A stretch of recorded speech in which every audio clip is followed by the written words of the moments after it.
K Sivarajan, Sri T Muhammad, doctor N K Vijayan, രക്ഷിതാക്കളെ, സുഹൃത്തുക്കളെ,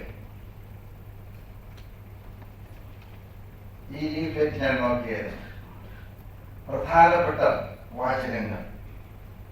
കാലിക്കറ്റ് സർവകലാശാല, പഠന വൈകല്യം, രക്ഷിതാക്കൾ,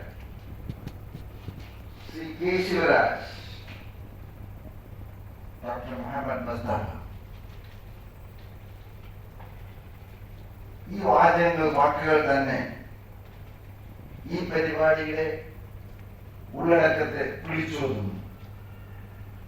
ഞാനിവിടെ 3 മിനിറ്റോ 4 മിനിറ്റോ നിൽക്കും. 4 വാചകങ്ങൾ പറയും.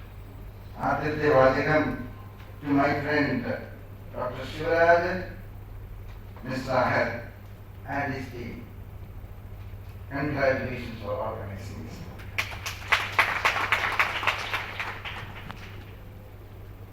കാലിക്കറ്റ് യൂണിവേഴ്സിറ്റിക്ക് ചെയ്യാവുന്ന ഏറ്റവും നല്ല സേവനങ്ങളിൽ ഒന്ന് സേവനം, സമൂഹത്തിലുള്ള സേവനം. ഇതുപോലെ ഫംഗ്ഷൻ ഞാൻ മുമ്പൊരിക്കലും കാണ്ടൂർ ഡിപ്പാർട്ട്മെന്റ് ആമുഖത്തിൽ അറ്റൻഡ് ചെയ്തു. I am glad, I am pleased. I want this sort of program to be continued regularly. If possible, every month. നമുക്ക് 5 ജില്ലകളും 5 districts. മലപ്പുറം മാത്രമല്ല, Kozhikode, Wayanad, Thrissur, Kannur. We must reach out to all 5 districts. ഓരോ ജില്ലയിൽ നിന്നും ഇതുപോലെയുള്ള ഗ്രൂപ്പുകളുണ്ടാകും. ഈ സേവനം തുടരണം. ഇത് മഹത്തായ ഒരു സേവനം. രണ്ടാമത് എനിക്ക് പറയാനുള്ളത് പഠന വൈകല്യം എന്നുള്ള വിഷയത്തെ പറ്റി ആലോചിച്ചാൽ ഒരു ലേമാൻ, ഒരു സാധാരണ മനുഷ്യന് മനസ്സിൽ വരേണ്ടത് ഒരു മനുഷ്യനിലെ പഞ്ചേന്ദ്രിയങ്ങളുടെ പ്രവർത്തനത്തിലുള്ള വൈകല്യം ഉണ്ടാകുന്ന ഒരവസ്ഥ. പഞ്ചേന്ദ്രിയം എല്ലാവരോട് പറയേണ്ട സിമ്പിൾ ടേംസിൽ പഞ്ചേന്ദ്രിയം ഇവിടെ തുടങ്ങാൻ കണ്ണ്, മൂക്ക്, നാക്ക്, ചെവി, സ്പർശനം. ഈ 5 മേഖലകളാണ് നമുക്ക് ഡേറ്റ കളക്ട് ചെയ്യുന്ന സെന്റേഴ്സ്. ഡേറ്റ കളക്ട് ചെയ്ത് പ്രോസസ് ചെയ്ത് ഇവിടുത്തെ മെയിൻ സെന്റർ പ്രോസസ് ചെയ്തിട്ട് നമ്മുടെ കൺക്ലൂഷൻസ് എത്തി ആക്ട് ചെയ്ത് നമ്മുടെ ബോഡി, ഈ ഇന്ദ്രിയങ്ങളും ഈ ബ്രെയിനും പിന്നെ ഈ ഡിസിഷൻ ആക്ട് ചെയ്യുന്ന ഈ മെക്കാനിസവും ഇവിടെ എവിടെയെങ്കിലുമുള്ള പിഴവുകളാണ് ഈ പഠന വൈകല്യം അല്ലെങ്കിൽ ജീവിത വൈകല്യം എന്നൊക്കെയുള്ള മേഖലയിൽ വരുന്നത്. അപ്പൊ അതിനെ അഡ്രസ് ചെയ്യുന്നതിന് എനിക്ക് തോന്നുന്നത് ഈ ടീമില് ഡോക്ടേഴ്സ് കൂടെ വേണമെന്നുണ്ട്. ഇനി വരുന്ന ക്യാമ്പുകളിൽ പറ്റുമോ എന്ന് നോക്കേണ്ടതാണ്. ഇതിന് ബന്ധപ്പെട്ട ഡോക്ടേഴ്സ്, സൈക്കോളജിസ്റ്റ്, പിന്നെ മാതാപിതാക്കള്, കുട്ടികള്, സമൂഹത്തിലെ ലീഡേഴ്സ്, ഇവരെയൊക്കെ ഉൾപ്പെട്ട് ഏറ്റവും കൂടുതൽ ആഗ്രഹിക്കുന്നത് ആ കുട്ടികള്, ആ പാരന്റ്സ്, ഡോക്ടേഴ്സ്, സൈക്കോളജിസ്റ്റ്, ഇവരെല്ലാം കൂടെ ചേർന്ന ഒരു ക്യാമ്പ് പോലെ തുടങ്ങാൻ പറ്റുമോ? ബുദ്ധിമുട്ടുകൾ എന്തൊക്കെയാണ്? നമുക്ക് 1000 പേരുടെ പ്രോബ്ലം അഡ്രസ് ചെയ്യാൻ പറ്റിയില്ലെങ്കിൽ 100 പേരുടെ നന്നായി ചെയ്യാൻ പറ്റുമോ? ഈ ക്യാമ്പ് നമുക്ക് നമ്മുടെ ഒരു കാലിക്കറ്റ് യൂണിവേഴ്സിറ്റിയുടെ സർവീസ് മേഖലയിലെ ഒരു പ്രധാന സംഭവമാക്കി, പ്രധാന ആക്ടിവിറ്റി ആക്കി മാറ്റാവോ? പൈസ പ്രശ്നം ഉണ്ടാവില്ല. പൈസ അതിന് നമുക്ക് ആലോചിക്കണം. അതാണ് എനിക്ക് പറയാനുള്ളത്. പിന്നെ എനിക്ക് പറയാനുള്ളത് ഈ പാരൻസിനോട് പറയാനുള്ളതാണ്. ഞാൻ കുട്ടിക്കാലത്ത് മതപഠനത്തിന് അയച്ചപ്പോൾ ഒരു മതപണ്ഡിതൻ പറഞ്ഞ കാര്യം എനിക്ക് പെട്ടെന്ന് ഓർമ്മ വന്നു. അദ്ദേഹത്തോട് പറഞ്ഞത്, അതായത് സ്രഷ്ടാവ് ഏറ്റവും ഇഷ്ടമുള്ള ആൾക്കാരെ കൂടുതൽ ടെസ്റ്റ് ചെയ്യും, കൂടുതൽ പരീക്ഷിക്കുന്നതാണ്. നിങ്ങളെല്ലാവരും എനിക്ക് തോന്നുന്നു സ്രഷ്ടാവ് ഏറ്റവും ഇഷ്ടമുള്ള ആൾക്കാരാണ്. അതുകൊണ്ടാണ് നിങ്ങൾക്ക് ഓരോ പരീക്ഷണങ്ങൾ തരുന്നത്. പരീക്ഷണം എന്ന് പറഞ്ഞാൽ നമുക്ക് നോർമലായിട്ട് ജനിക്കേണ്ട ഒരു കുട്ടിക്ക് ഒരു വൈകല്യം വരുന്നു എന്ന് പറഞ്ഞാൽ നമുക്ക് കൂടുതൽ ടെസ്റ്റാണ്, പേഷ്യൻസ്, ഇതിനൊക്കെ കൂടുതൽ ശ്രദ്ധിക്കണം, അല്ലേ? കൂടുതൽ ടെസ്റ്റ് ചെയ്യും from the Creator. So you believe you are the most loved ones of the Creator. ചലഞ്ചായിട്ട് വരിക, അത് ഫ്രഷായിട്ട് കഴിക്കുക. ഒന്ന് പോയി നിങ്ങളുടെ കുഴപ്പം കൊണ്ട് വന്നതല്ല. ഐ ബിലീവ് ക്രിയേറ്റർക്ക് നിങ്ങൾ ഇഷ്ടപ്പെട്ടതുകൊണ്ട് നിങ്ങൾക്ക് ഒരു ടെസ്റ്റ് വരുന്നതാണ്. ആ ടെസ്റ്റിനെ നിങ്ങൾ സന്തോഷത്തോടെ ചലഞ്ചോടെ സ്വീകരിക്കുക, അത് മനസ്സിലാക്കുക. ഞാൻ നേരത്തെ പറഞ്ഞ പഞ്ചേന്ദ്രിയങ്ങളും പിന്നെ ബ്രെയിനും കൂടിയുള്ള ആ ഒരു ഒന്നിച്ചുള്ള പ്രക്രിയയിൽ വരുന്ന തകരാറ് അത് കറക്റ്റായിട്ട് അഡ്രസ് ചെയ്ത് പോകാനുള്ള കഴിവ് നിങ്ങളുണ്ടാവും, ഉണ്ടാക്കണം. അതിനുള്ള എളിയ ശ്രമം നമ്മൾ കണ്ടിന്യൂ ചെയ്യും.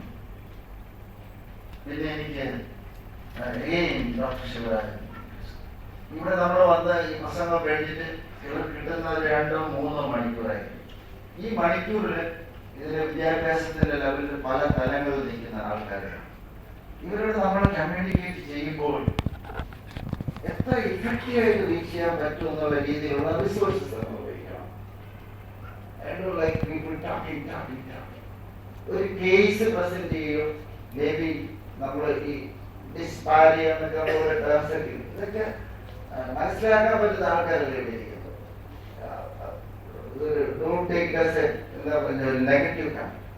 അത് നമ്മളിവിടെ റിസോഴ്സസുമായിട്ട് ടീച്ചിങ് റിസോഴ്സുമായിട്ട് ഇവിടെ നിൽക്കുന്നവര് മനസ്സിലാക്കിയ ഒരു പ്രധാനപ്പെട്ട കാര്യം, നമ്മൾ പറയുന്ന ഓരോ വാക്കുകളും നമ്മൾ ഉദ്ദേശിക്കുന്ന മീനിങ്ങോടുകൂടി റീച്ച് ഔട്ട് ചെയ്യണം.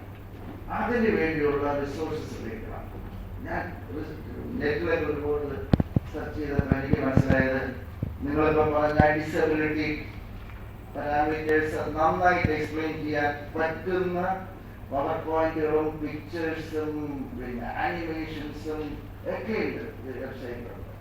ഇതൊരു ഗ്ലോബൽ പ്രോബ്ലം, നമ്മുടെ കേരളത്തിലുള്ള പ്രോബ്ലം അല്ല, കേരളത്തിൽ മാത്രമല്ല, everywhere we have disability. So you should have a collection of such resources which will reach out completely. ഇവിടെ ഇരിക്കുന്ന പല അമ്മമാർക്ക് 10ാം ക്ലാസ് വരെ അറിയാത്തവരുണ്ട്. ഒരു കാര്യം ഇന്ന് ഞാൻ ശ്രദ്ധിക്കുന്നത്, ഈ സൈഡിൽ മൊത്തം അമ്മമാരുണ്ട്, ഈ സൈഡിൽ പിതാക്കന്മാരുമുണ്ട്. മുമ്പൊരിക്കൽ അമ്മമാർ മാത്രമായിരുന്നു, അപ്പൊ 2 പേരുണ്ട്. അപ്പൊ ഇവരിൽ വിദ്യാഭ്യാസം കൂടിയവരാണ്, വിദ്യാഭ്യാസം കുറഞ്ഞവരാണ്, പല അമ്മമാരും വിദ്യാഭ്യാസം കുറഞ്ഞവരാണ്. ഇവർക്ക് നമ്മൾ പറയുന്ന കാര്യം അപ്പോൾ കറക്റ്റ് വേവ് ലെങ്തിൽ എത്താൻ പറ്റിയ ടീച്ചിങ് മെറ്റീരിയൽസ് വായിക്കണം. ഒന്ന്. രണ്ടാമത് ഇവര് ഇടയ്ക്ക് ഇങ്ങനെ അടിക്കരുത്, യാളി അടിക്കരുത്. അത് വരുന്നത് അതിന്റെ അർത്ഥം അവര് ടയർഡായിട്ടില്ല, അവർക്ക് നിങ്ങൾ പറയുന്നത് എത്തുന്നില്ല, ഇൻട്രസ്റ്റ് പോകുന്നു. അതുകൊണ്ട് ഞാൻ ക്ലാസ് എടുക്കുന്നവരോടും ഓർഗനൈസ് ചെയ്യുന്നവരും പറയുന്നത് ആസ് എ ടീച്ചറായിട്ട് ബേസ്ഡ് ഓൺ മൈ എക്സ്പീരിയൻസ്, നിങ്ങൾ ഇവർ പോകുന്നത് വരെ ഇവരിങ്ങനെ ആൻഷ്യസ് ആയിട്ട് നോക്കിയിരിക്കണം. ഈ ക്ലാസിന്റെ ഒരു 2 മണിക്കൂർ എടുത്താലും മതി. അവർക്ക് ബോറടിക്കാത്ത രീതിയിലുള്ള മെറ്റീരിയൽസ് പ്രസന്റ് ചെയ്ത്, കേസസ് പ്രസന്റ് ചെയ്ത്, പിക്ചേഴ്സോ ആനിമേഷൻസോ പ്രസന്റ് ചെയ്ത് അവർ പോകുന്നത് വരെ ഓരോ മിനിറ്റും കാത്തിരിക്കുന്ന രീതിയിൽ ക്ലാസ്സുകൾ അറേഞ്ച് ചെയ്യാൻ ശ്രദ്ധിക്കണം. ഞാൻ കേട്ടിട്ടുള്ള ക്ലാസ് ചിലപ്പോൾ നിങ്ങൾ അങ്ങനെയായിരിക്കും ജീവിക്കണം. ഞാൻ ക്വാഷൻ ചെയ്യാൻ നമ്മൾ കണ്ടിന്യൂസ് പ്രോഗ്രാം കൺസീവ് ചെയ്യുകയാണെങ്കിൽ അങ്ങനെ ഒരു സെറ്റ് ഓഫ് റിസോഴ്സസ് നമ്മളിലുണ്ടാവും. പല ടൈപ്പ് ഓഫ് ഡിസബിലിറ്റീസ് എങ്ങനെ നമ്മൾ ഈ അമ്മമാരുടെ കുട്ടിയുടെ ഡിസബിലിറ്റി കണ്ടാൽ, ഒരു സിംറ്റം കണ്ടാൽ എങ്ങനെ അറിയുന്ന വാക്കുകളുണ്ട് പറയുന്നതിനേക്കാളും നിങ്ങളൊരു പടം കാണിച്ചോ, ഒരു ആനിമേഷൻ കാണിച്ചോ, ഒരു കേസ് കാണിച്ചോ പഠിപ്പിക്കുന്ന ഒരു രീതിയായിരിക്കണം ഇവിടെ ഉണ്ടാവുന്നത്. അല്ലെങ്കിൽ എനിക്കറിയാൻ കുറെ കഴിയുമ്പോൾ ഇവിടെയൊക്കെ ഇരുന്ന് കൂട്ടുവാവിടും, അവര് ഇൻട്രസ്റ്റ് പോവും. പിന്നെ അതിനോടൊപ്പം ഇത് നമ്മൾ കഴിയുകയാണെങ്കിൽ ചെറിയ ബുക്കിലെല്ലാം